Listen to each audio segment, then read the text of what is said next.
Jack, when I got out of the jungle, when I got out of the jungle, I saw something very bad. Jack, when I came out of the jungle, I knew that there was. I saw him running when he got out of the jungle.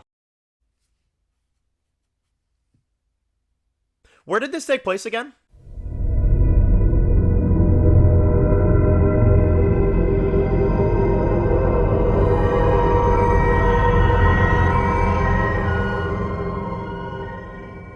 Alright guys, this one's going to be doing a review today. This one's going to be doing a review for Lost. This one's going to be doing another video for Lost Season 3. This is for episode 11 of Season 3. This is titled Enter 77. So, another review for Lost Season 3. This was a awesome episode. I love this one.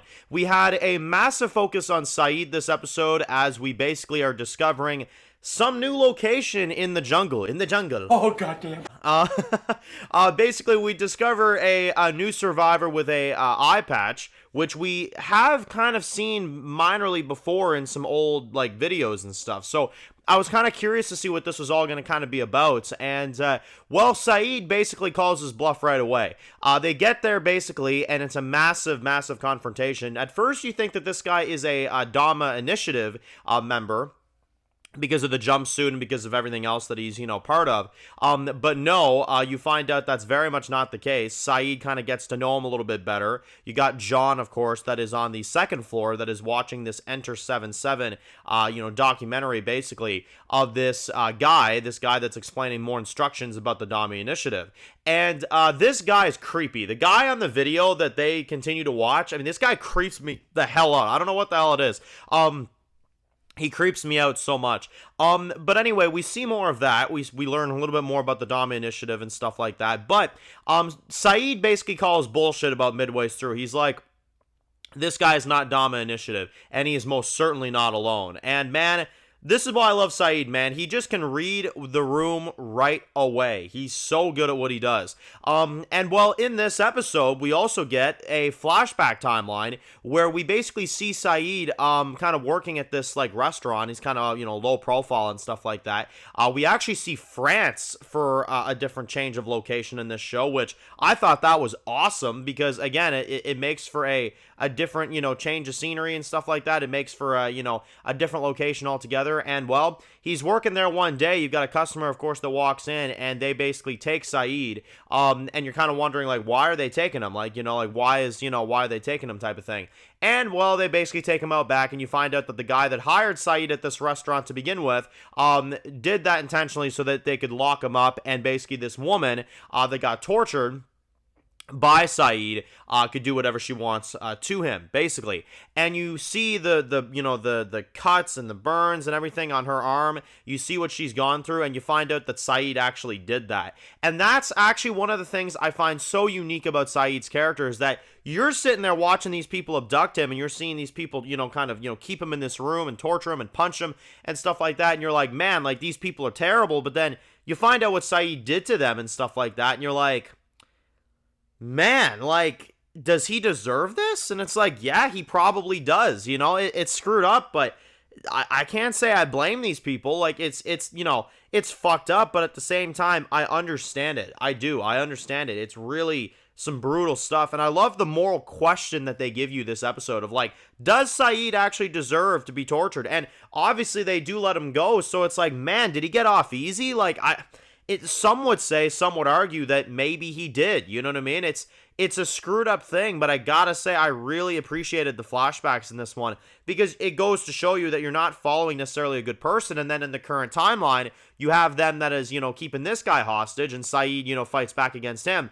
And we also see the woman, which I did notice this. We did see the woman from the group of the others, that had Walt captured.